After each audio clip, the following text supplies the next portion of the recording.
Escape to the metaverse. Better act like you know. Yeah. You are now tuned into the Matthew and Rizzle show. Yeah. Escape to the metaverse. Better act like you know. Yeah. You are now tuned into the Matthew and Rizzle show. Yeah. Escape to the metaverse. Better act like you know. Yeah. You are now tuned into the Matthew and Rizzle show. Yeah. Escape to the metaverse. Better act like you know. Yeah. You are now tuned into the Matthew and Rizzle show. Wait, can you hear me? Yeah, can you hear me? Yeah, hold on. Let me shut the door real quick too. There we go. Cool. So, Dragon, what's the protocol here? Are we recording already? Yes. Yes. Okay. We're recording. All right, dope. We're doing something. All right. After an extended hiatus, I guess we're back, dude. On the Matthew and Rizzle show, for context. Yeah, dude, like an extended hiatus, like maybe the longest ever. And this is cool. Like we're recording in the new Whip Meetup Discord. We migrated servers last week and have our own home now. So I don't know, maybe we do this. We're leaving ourselves susceptible to a whole host of problems here, but we're going to give it a shot. Yeah, dude. So where do we want to start? So I think we left off, maybe our last recording was like top of October. So it's been probably a little over a month. I did a bunch of traveling, bunch of whips happened in the interim. The whole state got incredibly euphoric, incredibly depressed, a couple times. Right. Where to start? Dude, I mean, we could definitely cover some of the whips that we've been through and everything. I would love to hear about your experience traveling and what you've been cooking on the back burner and everything with Tippin. I assume that was all related because I saw Cameron was in the mix as well and everything. And so you can clarify, or straighten out any rumors that I've had in my head and everything about what you've been up to. But I'm interested to hear, man. And I don't know, the landscape is weird. I would love to just get your take on like where things are at overall. Yeah, dude, a lot to cover. We could start anywhere, man. Probably should give a shout out to Beatminer. We had him on 2 weeks in a row for the whip, and dude is just a master builder in crypto voxels. And then we went to Substrata, two completely different experiences. And he shouldered the load for the most part for 2 weeks in a row, giving us a really proper like metaverse experience, which is fun. You know, a lot of times we have speakers on and, we hang their shit up around the parcel and give them a chance to talk about what type of art and things they've been cooking up. But both of those whips were very, very experiential. And, he really went above and beyond to, lay out a cool experience for us. So that was fucking dope. And I don't know, there's so much to unpack, but wanted to make sure we gave him a shout out at the very least. And should also give Dragonade a shout out, who's balancing the back end here on this podcast and also helped out with the server migration for the whip and, setting up our own home here. So I don't know. We could just sort of meander with this podcast. What's top of mind for you? Yeah, the server migration. Shout out Dragonate, and you. Long time coming. We went through multiple different servers. I love like the sort of meandering path we took to land in our own server. First partnering with TokenSmart, and then Meme.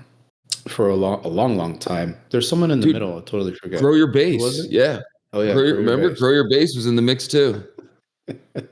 Yeah. And Meme was the comfiest. Well, TokenSmart and Meme, if I have to be honest, were super duper comfy and cozy corners for us. But it was time, and I still feel like Meme is still like co-partnered with us on this, just because yeah, me too. Johan and crew, we have such a long relationship with them. So excited to still be on the journey with them. But it was very cool to see. And I felt very I think I was in Switzerland, New York City, watching the migration go off. And I was like a yes, no guy. It was like, should we do this? Does it sound good to do it like that? I'm like, let's do it. And that was the extent of my involvement. So y'all did the heavy lifting. But it's cool to have our own home. And now the mandate is just all right, getting people in here familiar. And then we keep leaning into the always on Thursday special of the week. So I'm excited for that. Yeah, dude, I think we did a lot of things right. Honestly, with this migration, not to pat ourselves on the back, but I'll pat ourselves on the back. Because yeah, man, Meme Explorers, they migrated Discords as well. They're shifting or. They're launching their new thing. They got meme.com, they got the @meme handle, and so they're pushing their new platform and everything. And you were traveling, man. We were just sort of all in conversation trying to figure out how that whip was going to go and their migration was going to go and where we were going to land, with the whip, what server we were going to route through. I think all of us just got to a point where it's just like this is what makes the most sense. And it feels good, dude. We had a lot of people in here for you never really know how the first thing is going to go, especially when you migrate entire platforms. But I think we've done a good job of broadcasting our shit everywhere. We had 100 plus people tuned in on Twitter, just like watching our shit. Juxton had a whole bunch of people in Frankie's Tavern just watching our shit. And we had like a sizable, it was as big as any whip lately, like actually in the Discord, in the mix, not just watching it from looked afar. like concurrent participants in the Discord around like 35 or 40-ish mark, which I mean, to your point, any sort of migration, I was like, oh man, and on top of that, change. Yes. Yeah, dude. Which is we traditionally, historically, we've always sort of had a hiccup for like a week or two when people were like, oh, it's an hour earlier, hour later. But I think we got the messaging out early enough, especially day of, where the speakers themselves were like, oh shit, okay.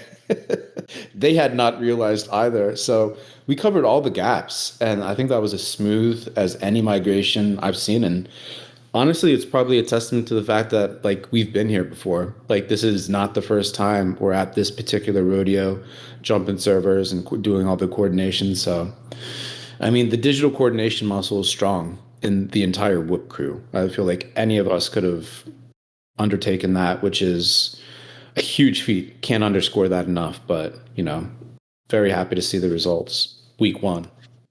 Yeah, 100%. And we got a really cool one coming up this week too.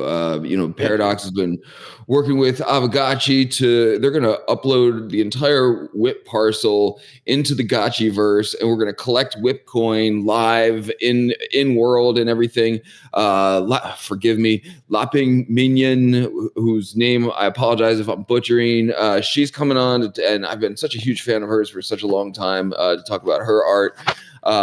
So it should be a really good one. And yeah, we had a lot of people concurrent in the server. It's nice to see. And dude, we have a lot of OGs in our audience, man. And like you said, these people are sophisticated, knowing how to. It's not easy to find us, so they're sophisticated at being able to find us in the first place, and made the leap. So yeah, you love to see it. And so where the fuck were you, dude? Oh yeah, so sorry. Speak on her, man, because she's been here since the very, very beginning. Yeah, I probably am butchering her name too, but I always say Lapin Mignon. I try to pretend like I'm sort of French when I see that name.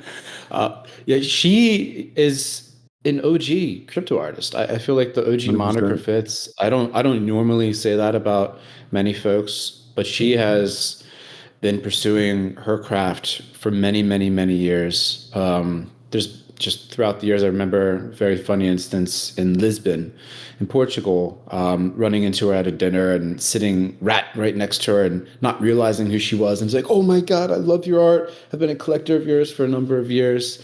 It was really, really, yeah, I personally am a fan of her art. So excited to have her on and see what she's up to lately, what she has coming up. Because, in a space right now that I think is giving most people the association of all right, this is just a pump and dump machine. The blockchain is just a machine for blowing bubbles of hope that pop really quickly afterwards. The art side shows the complete opposite, that you can make these long-term memories. It's a memory maker, memory making machine. And artists like Lapin, I think, really highlight that. So excited to have her on and talk through all that stuff. But yeah, I mean, I was gallivanting around the world, dude. I was in NYC with Cam. There was a farcaster dev event that we participated in.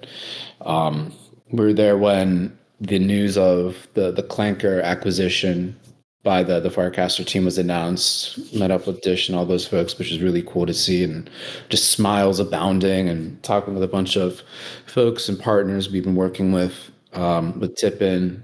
Shout out Jordan, aka Ruminations of Quotient, Matt from Tortoise, and so many other. The whole Splits team was there. Abram was there, which is really, really cool to chat with them after so many years since they pushed out their initial Splits protocol.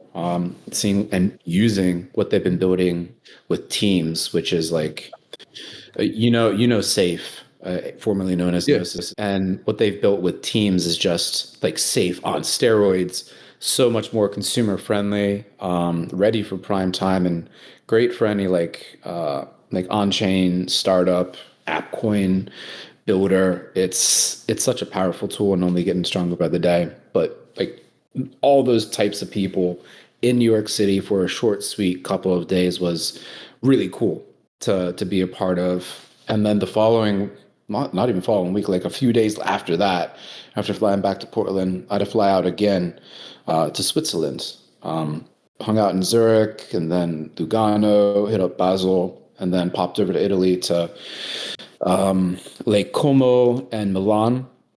Was there with our dude Havo, aka Kaitza, and Han from CryptoCubes. And then we're meeting up with a few mutuals and, talking about crazy business ideas, future strategies. And it was just a really cool time. Popped into a pub on we're in Basel on Halloween, which is absolutely crazy. Everyone was dressed up like I wasn't expecting. The Swiss were really getting down for Halloween. But it also happened to be like Han's birthday. So it was a crazy, crazy night over there. But a good mix of business and fun, man. That was my first time visiting Switzerland, and man, it felt like going home. My family historically is from that part of the world, not Switzerland, but the Black Forest region. So it's like proximately close. So going back there and like taking early morning strolls around like Lake Zurich and having like locals just like greet me in native tongue, I was just like, whoa. It was, after living in Asia for quite a long time and, like obviously not being from that part of the world, to going to somewhere like Switzerland and like, looking like I sort of am, I guess. It was a cool experience. And like a random comment, but I just love how like law abiding they are. Like there's laws, like folks follow them for the most part. It's nice and orderly. Things are there for a reason. Like it was a vibe to me personally. So anyway, a long-winded way of saying it was just a great couple of trips. But yeah, it was just hectic trying to coordinate things across all the time zones. Yeah, dude. Dude, it sounds like a lot of fun. Honestly, I've been to some of those places. I've never been to Switzerland before, but dude, it's so fucking cool. Like knowing people like globally, where if you want to go somewhere or end up somewhere, you can almost, at this point, find someone that if you've been in this industry for a while, that someone somewhere. Han is fucking good people's man. I ran into Han, I think at Art Basel last year, and with Lost Local. Shout out Lost Local. And he's a fun dude, man, and is always cooking as well. Dude. So, dude, I'd love to like pick your brain on like current landscape, man, because I know you've been building on Farcaster, and I know the tech that you're building is a concept that started before that and extends beyond that. And I'm like, I'll save my take, for after you give yours. But I don't know. I'm just curious to hear what your thoughts are on, man, just sort of everything that's going down out there. We're seeing sort of like I don't even know. I don't think you'd call it like a resurgence for NFTs. Maybe it's or the start of that, or like some more attention to be paid is being paid to them. The Farcaster continues to be interesting and capture a lot of my attention, for better for worse. Yeah, man. And you're actively building, in the space right now, and have been out there getting real time feedback and in the mix with people who are doing the same. Which I have not been in the mix since Lisbon, with feet on the ground that are not frog metaverse feet. So, give me the deal, man. What's the vibe? So obviously a mixed bag. I actually, before getting into like Tippin and Farcaster scene, like going back to some conversations, like Havo, Han and I had, also with like Sky Golpe and the whole value art team over in Switzerland, from like an artist focused angle. Like artists are still doing their thing, right? So Sky Yeah. Golpe has a upcoming release like within the next week or so, actually going live over on Fellowship, meeting up with his business partner slash patron over there, who is like a co-founder of Value Art, who is just on a whole other level and is not really active, has never really been active day to day in the scene, but has been a contributor, and a collector, first and foremost, and patron. I think is like the hat I would like classify him under. And he's just, it's not like crypto art, it's not NFTs, he's focused on the contemporary digital art scene. And he's doing his thing by partnering with a select group of artists and helping them achieve their visions. Sky Golpe, Jesse Draxler, Andrea Bonaccetto. So it's cool to see folks like that still active, involved, if like very behind the scenes relatively. But I think that dovetails with like the recent announcement from Art Basel, where in Miami Beach they're launching 010, which is like a group of like 10 or so galleries that are going to be presenting new works from some amazing artists. Some artists that we know the names of, X Copy, but others that are just deep in the scene, highly lauded, not maybe as widely collected, like Kim Asendorf, Casey Reyes, just a cool group of artists that should help to bring more collectors into the quote unquote contemporary digital art scene.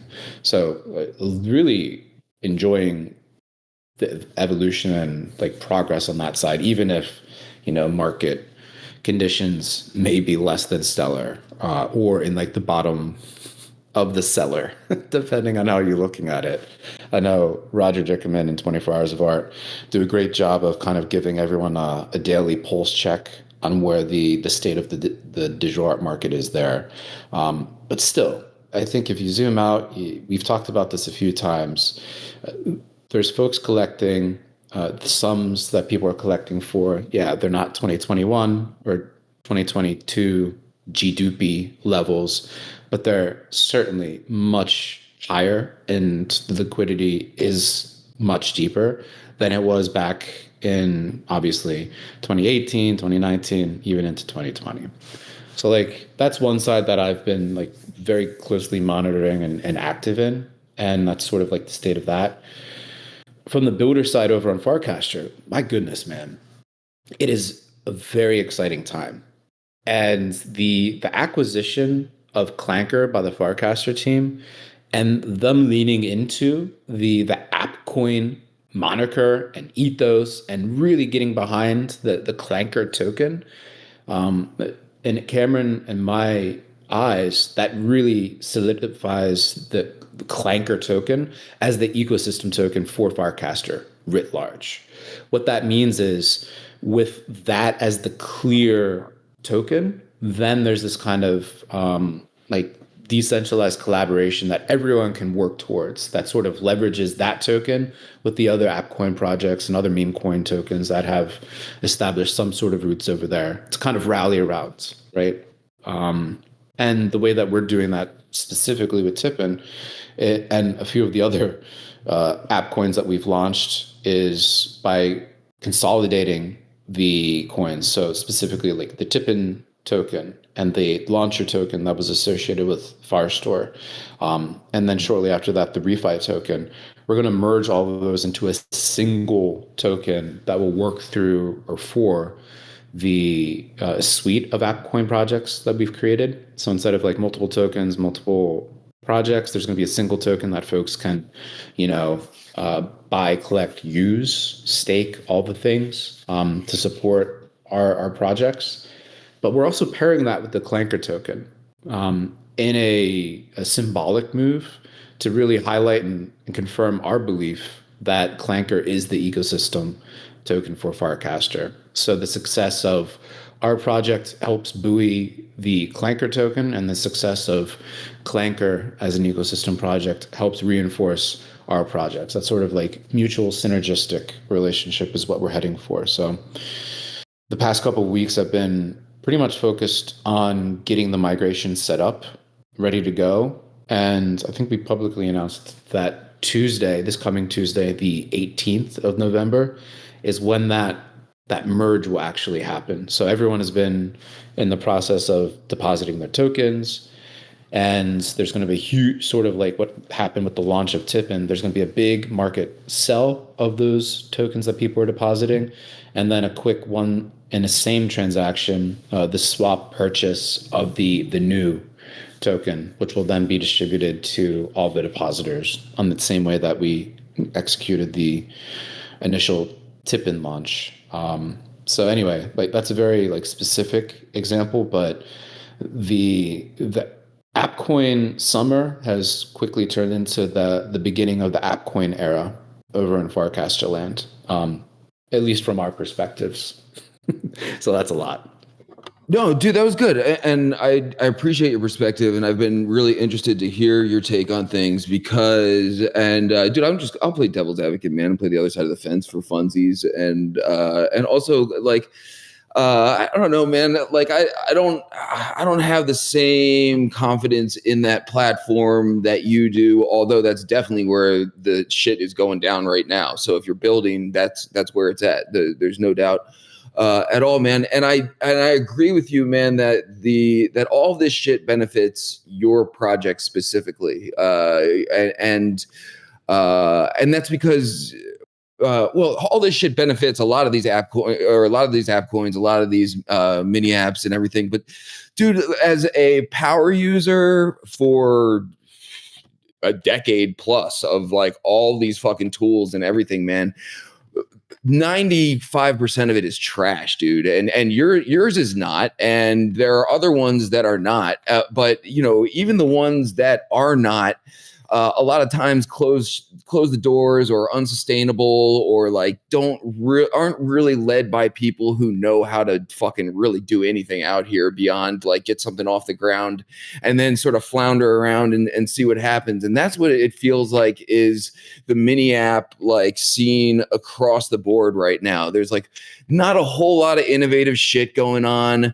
The NFT scene that's like getting rolled into the mini apps, it just seems like a lot of just liquidity getting sucked out of the market right now. Like we got the crypto kitties rebirth with warplets, and now everyone's just making AI generated versions of warplets and like different varieties, Halloween outfits, nouns, and like all this shit. And it just feels like, and all this shit is in the top trending mini apps and everything. And I'm like, dude, all this shit is garbage. Like from an actual, I mean, don't get me wrong, like some of it is fun, but from an actual like building the tech and like innovating fucking anything perspective, like it feels like a giant step backwards and just extracting $1 at a time from the market from people who haven't seen this before and or I don't know, the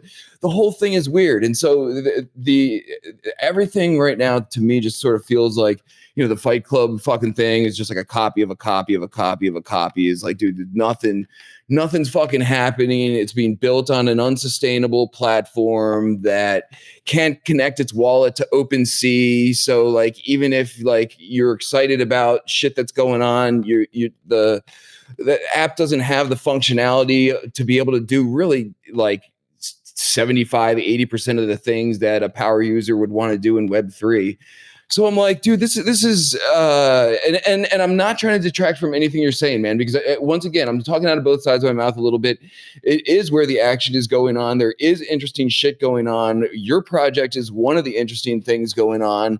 But I'm like, the landscape feels like really watered down, man. And you got Jesse Pollock just being fucking Farouk, dude. He's just out here GMing people and saying fortune cookie type of shit. And I'm like, we're just running 2022 back from like a industry, VC level thing right now is sort of what it feels like from afar, man. And having been in it for a while now. And I'm like, why are we doing this same shit and acting like it's this massive step forward when no one wants to use this platform when you're spending 10 cents on a microtransaction? And if this platform grows in the way they're hoping it's going to, there's no getting around that being a gigantic fucking problem that's inescapable. So I'm like, it just feels like we're in some weird period where we're pretending we're on the cusp of exponential growth, but like staring down the wall of stagnation because no one's figured out how to scale shit.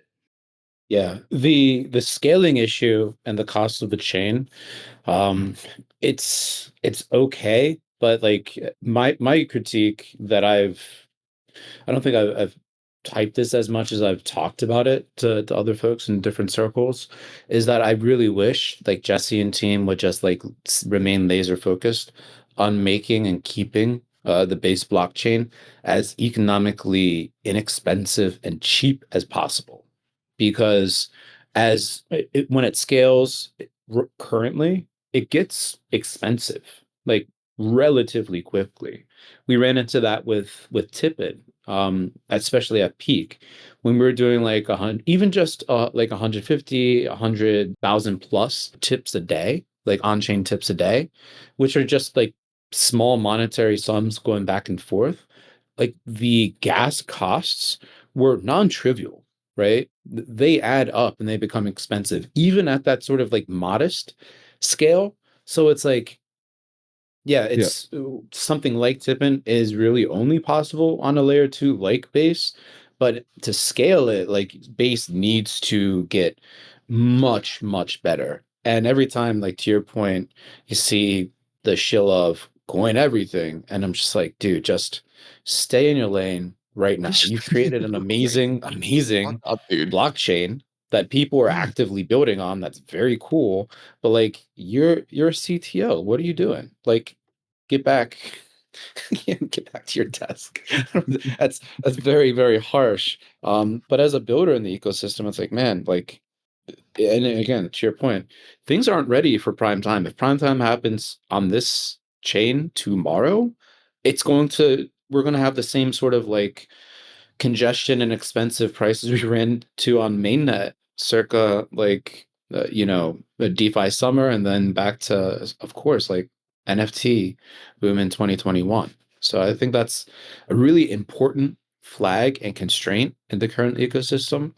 And to your other point, yeah, like we have a lot of MVPs, right? I think some MVPs are further ahead than others. I love what Bracky is doing. As a specific call out. I think they're very close to really breaking out.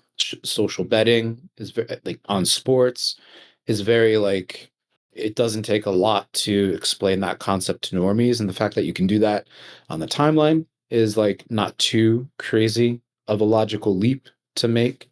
Um, but yeah, like more experimentation is needed. I think yeah, we are going to continue to see like derivatives launch in quick succession, sort of the nature of the beast. A lot of young teams too. So a lot of folks who just like are trying to make it, so they're going for broke and, they're going to do a lot of copy pasting essentially, but with some minor tweaks that may catch a viral wave, which is like sort of par for the course. Um, and like the NF like cheap mints, we're going to see that a lot too, because a lot of people here active today, they weren't around earlier on, so they didn't have like the 2021 moment, they didn't have the pre 2021 moment, so you're going to see a lot of like derivative things. but in a way that maybe folks feel more aligned with. Like, case in point, Warplit by Say Angel, right? Um, that caught a moment the other week. Folks are minting like crazy, speculating like crazy too. I think I was one of the first ones to mint that before they started throttling it for like $1, and then the speculators came in and started pumping it up to like 250 or 300 per, which I quickly sold into. And then they realized that there was like no effective cap initially. I think they ended the minting as of Halloween or whatever, but that was crazy. But we're going to see more things like that sort of like pop up. You never know what's going to take root. It's a totally different culture over here. So totally mixed bag, but yeah, definitely plus one to a few of your points. No, I agree. And I'm throwing some shade at the Warplets, but I got a fucking cool Warplet, man. It's and running some of these things back. I agree, man. People weren't there, we're cycles repeat themselves, and so it's not all inherently bad. I guess my gripe is that this is all the trending shit right now, and I'm like, as Farcaster as an experimental platform, you I would like the trending mini apps to be like interesting shit. I guess is my thing. Speaking of which, man, do you know? Have you run across this person in your travels? MF Bevan, they're a builder on Farcaster. And BEVAN .eth. Yeah, I don't know if I'm saying their name The correctly. Farverse. Yeah. Yeah, dude, I'm like low key a fan of theirs, and I don't know if they're active on Twitter, and maybe I already know them or not, dude. But I would love to have them on the whip one of these times, because I do feel like in terms of people who are actually doing interesting things that unfortunately hinges on these microtransactions. I interact with a lot of this dude's, maybe they're not a dude, this person's projects. And they got the Slay to Earn. They have the Farverse ecosystem token. They got like the Far Pets, which is just like a silly thing, but like all these things like sort of talk to each other. And there's like a crafting mechanism and everything. And I'm like, here is someone who is They also taking some have interest. Farcaster Connect. They have Connect that makes it somewhat easy to connect your Farcaster account to OpenSea on desktop. Oh, that's right, dude. That actually, coincidentally, after I like made some post bitching about that, I don't know if one thing led to another. They still mine. It was like literally like hours after that they came out with that. So I did see that. Maybe that's like in the back of my head too. But I like what I'm like. The Slay to Earn thing is something I've been messing with, and it's nothing fancy. But I'm like, this is a solid Web3 stab at something in a different way. And it's got like some shades of like Axie Infinity type of stuff with like the items and everything. But I'm like, there's an ecosystem token that's like has a flywheel that makes sense to some extent. The shit is fun if you're like, played around with like really old school, like role playing video games and everything. But you can sort of see where it's going and everything. And I'm like, this is fucking cool, right? And like there's just not a whole lot of that out there, but I do appreciate like some of the cool shit that's being built out there, and the platform itself, like has made it possible for people like yourselves, you and Cameron, to put your project together, and this person MF Bevan, and a lot of other people, to build things that sort of hinge on this unsustainable platform, for better or for worse. But they're cool ideas, and I don't know, man. I think it all like pushes the space forward, but it's I don't know. It's kind of weird, and it's frustrating, honestly, as someone who's a fan of this shit. We had shit, I'm forgetting their names. They had the Farville project, and they're launching Rise to Farms. It's something with an L, it's slipping me. We had them on the whip.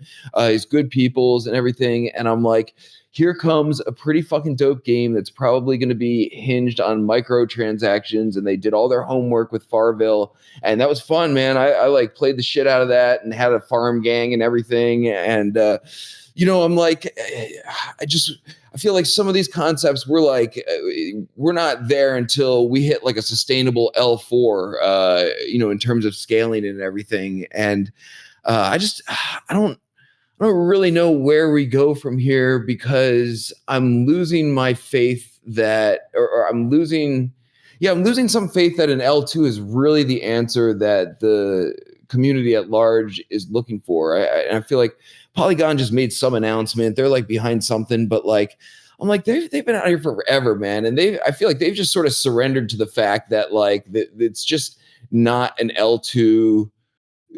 There's just not an L2 solution, man. I don't know if sending Jesse, maybe Jesse's not behind his desk over at the Farcaster, because he knows the same thing that they do, man. And he's just like, well, I might as well just be out here GMing the shit out of everybody, because I can't do anything about this fucking microtransaction problem. I don't know, man. No, I think he'll get his, and Base will get their shit together. There's just too much of a monetary incentive not to make that happen, and there's other teams that are becoming like too big to ignore on that front. And if we're having this problem running into those constraints, other people will. So like, you got to believe that'll be there. But to your point, like, we don't know, there's nothing that's for certain, right? No one is owed anything. All the work or whatever, all the building that's happening over on Base, that doesn't mean shit, right? Um, I think Punk Strategy, honestly, is like a good example and reminder that, hey, you can make something anywhere, the mainnet, Salami, wherever. And if something catches, it rips and can rip. Right. And, we've seen a bunch of false starts, quick, short-lived bubbles of hope that pop pretty quickly. But having lived through a few actual booms where like something catches and just rips and just goes for months and months into like years, that's the prize that I think everyone's waiting for. Because the next time that happens, that's like a proper global onboarding event, if and when it happens. Like, even that's not for certain, but that's why we're here building towards. At least that's why I'm still here building, because I see that bigger, brighter potential future. But yeah, we need a few things to keep happening and going in a good direction. But yeah, also needs that interesting, fun angle, and we're not doing anything. So that's why, like, I feel like if people see and feel things like this, it's incumbent to, like, jump up and start building shit like you've been doing, like we've been doing, for a long time, but probably even more so than we have been. So that's my takeaway, at least. No, I agree, man. I think that's a good take. I think this is, as you're saying this, man, I'm like, this is probably what decentralization actually looks like in 2025. And you just said it, man, where like you can really build in a variety of different places now. And if you like, time the market properly, have your shit together, launch something that's interesting, pretty much anything anywhere can rip. And that's kind of cool, man. I do like that. And Base is a part of that. And I think that's sort of like that's sort of the way this goes for a while now. I don't see anything out here being. I'm gonna walk that back. I was saying extremely sustainable, but I'm gonna walk that back, man, because I think a lot of things are sustainable out here. But I don't think there's a lot of like. I mean, so many of the platforms that were around in the early NFT days are just gone. And you could go back even farther, just like the early crypto days, like the early exchanges and, all the different toolkits. And I was, seeing someone posting about trying to do some sort of like NFT project and trying to figure out how to execute this thing, but all of the tools that were available from 2021, 2022 that were out there for the community at large have like largely been depreciated or were platform dependent, and those platforms have been depreciated. And Fabiano and Patrizia and Fabiello and I ran into the same problem with trying to drop a bocce, where in 2021, 2022, all these tools were out there and available for people to make these projects, but in 2025 it's like a different landscape. And it's in some ways it's like it feels more Wild West in the sense of like, if you want to put something sophisticated together, you really got to like assemble a squad and piecemeal that shit together yourself. But there are on the same side of the coin, for lack of a better analogy, there are a lot of different places to do things and experiment around, and regardless of the level of sophistication of your project and everything. And I've given Solana a lot of shit, man, but a lot of people want to do things that don't really. It doesn't matter what blockchain you're doing it on, depending on the project. And shit on Solana can rip. And like you were saying, man, no one's really owed anything around here. And at this point, despite me being a big hater on that blockchain, with good reason, I might add, for a long time, a lot of people I know and respect have done cool and are doing cool and interesting things and experiments on it. And, that can't go unacknowledged or unnoticed or anything. So it's fucking weird, man. I feel like there are more tools and less tools at the same time, somehow. More tools, but less tools. I think I think that's a great way to describe it. But I have been thinking about it, and like again, like uh yeah, it's crystallized more and more and solidified more and more that the toolkit across all of crypto has just gotten so big. There's Yeah, so many tools, so many things to do, but there's so few people that really understand like the breadth and depth of the tooling, let alone like the ways to implement them, especially like across agree. verticals. Even like think DeFi and NFT land. There's so many mechanisms, approaches, functions, features distinct to both ecosystems, but that can be interoperable, but that so few people really understand. And I think that your framing, like there's more tools than ever, but it feels like there's like no tools or few tools still. I think that encapsulates that phenomenon pretty well, actually. Um, yeah. I don't Yeah, know how to dude, crack that nut outside of like just cool projects that make use of like two sides or multiple ecosystems worth of like tooling and features and stuff like that. so, dude, here's how to crack the nut, in my opinion, man. I feel like the barrier to the mini app shit is cool, man, but the barrier to entry is way too high. And in order to, and this is why the trending category is filled with garbage, man, because there's not that many people who know how to build these things, and they're extremely gate kept. And what they need to do is make a very accessible toolkit for people to copy paste cool mini apps essentially and make their own versions of them, and just like unleash let open the floodgates for the mini app explosion to truly take place and rapid experimentation and everything. But for now, man, it's like if you want to actually build a mini app, you need to learn an entirely different language or know someone who already knows it or is willing to figure it out. And it's just too inaccessible right now. And the people who can access it are putting out like super mid shit. Yourselves excluded, obviously. Yeah. Yeah, I think that's a good point. Get back to your I desk, mean, Jesse, and make that shit happen. I'll be your fucking guinea pig. I'll make some dumb shit. but you know what sort of gives me like a little critique or like an idea, if you will, that I've had in the back of my mind, especially like farcaster specific, is that like an entity like Merkle, the builders of the Farcaster protocol, obviously the Farcaster client, they have a absolutely stacked team. Like everyone that they have working with them full time is just ace, absolute ace.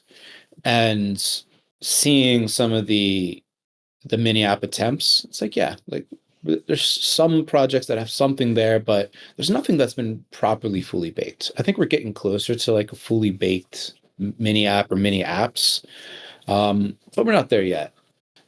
Thinking of Farcaster and Merkle team is like, man, uh, there's probably a way for them to leverage that firepower they have back of house to really help some of these mini apps just like level up, from previous product experience and, many, many ways you can kind of slice that. Their acquisition of Clanker I think it's a step in that direction. And their Yeah, but their full dude, they focus don't know right what now they're is on. doing, man, is my fear, Dude, no one right? knows what they're We doing at need, this point. We're yeah, all but sort of we like need throwing like spaghetti at the wall.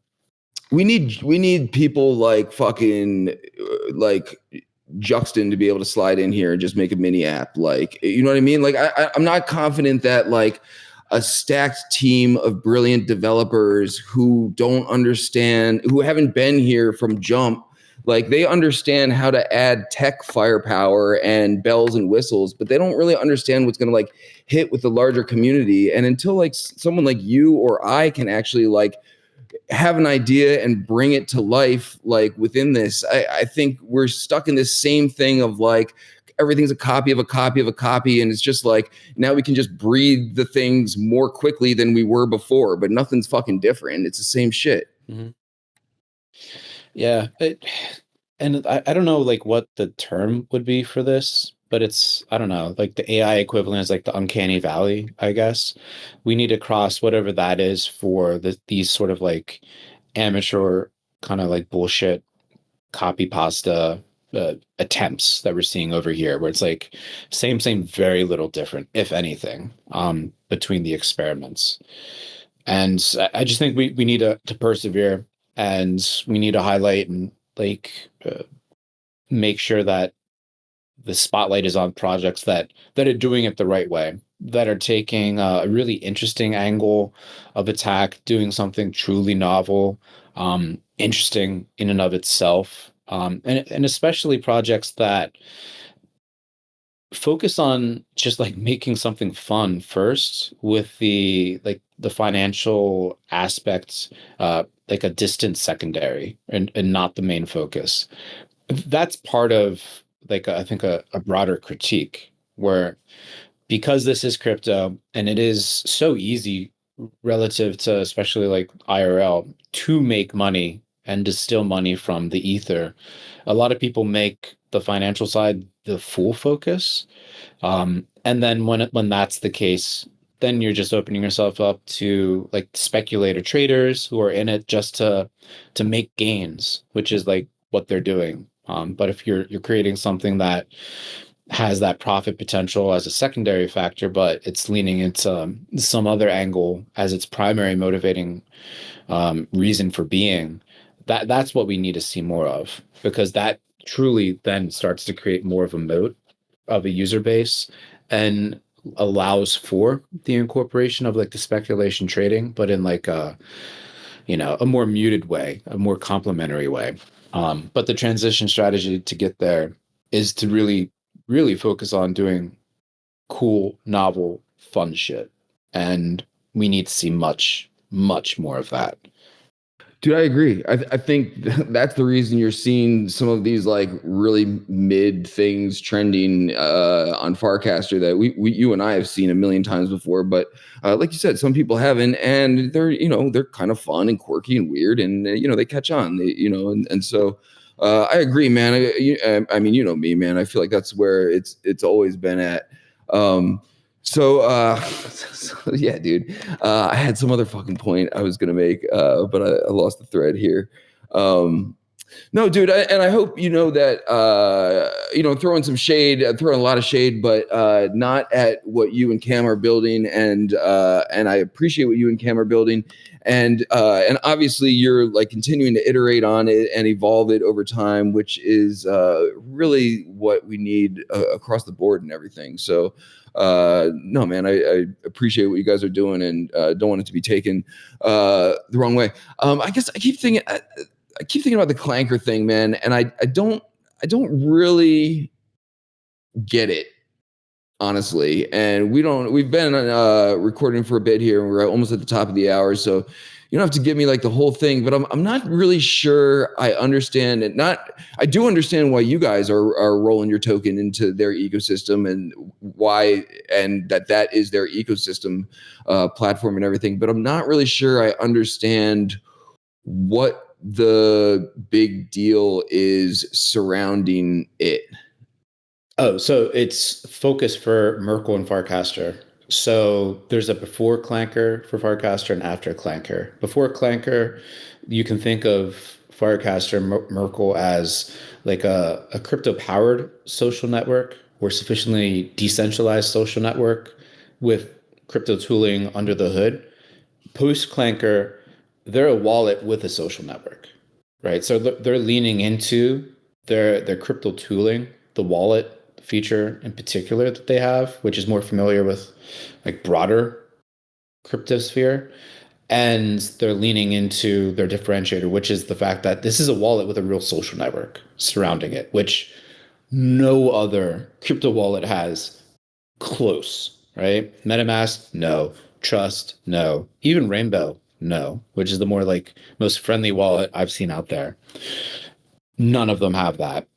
But we know that like there's this powerful cocktail that's emerging where you have an active social and even Coinbase app. Like they definitely don't have it. It's weird as fuck over there, to be quite frank. Just farming, basically, trying to get free monies for those folks. But there's this real potent cocktail where if you have this installed base of like, social users and this like powerful suite of crypto powered tooling that has this wallet that just like really easy for a lot of folks to use. Like you don't need to worry about change. Things just work. If you try to change and swap things, da da da da. That from there, it's like, okay, you can see the app coin sprouting. There's a really interesting direction there. So from my perspective, the Clanker acquisition completely solidified their refocus on their products from being this sufficiently decentralized social network to a wallet with a network, and heading forward from there is the TLDR. Because I do gotta hop for another call, but we can probably that's an ongoing conversation. Like, is it No, working? Is that the dude, play? it Is that just the direction? it looks like it looks like from the other side of things, it looks like they just acquired a means of sending me notifications to pump and dump some shit that they're probably getting out in front of or whatever. I'm like, why are you sending me notifications for shit coins? Like, y'all need to stop doing that. Anyway, dude, I gotta jump too, so I will let you run. And dude, it's fucking good to catch up with you, man. And I appreciate your take on all this shit. Appreciate you, dude. Glad to be back. Glad to push out the pod. And really stoked for the whip tomorrow. It's going to be fun and stacked. Hell yeah. Good shit, man. I did. All right. Peace. Later, dude. Later, Dragonite. Later, Dragonite tomorrow. Thank y'all for sticking with us, and thank you, Dragonite, for recording. Catch you on the flip.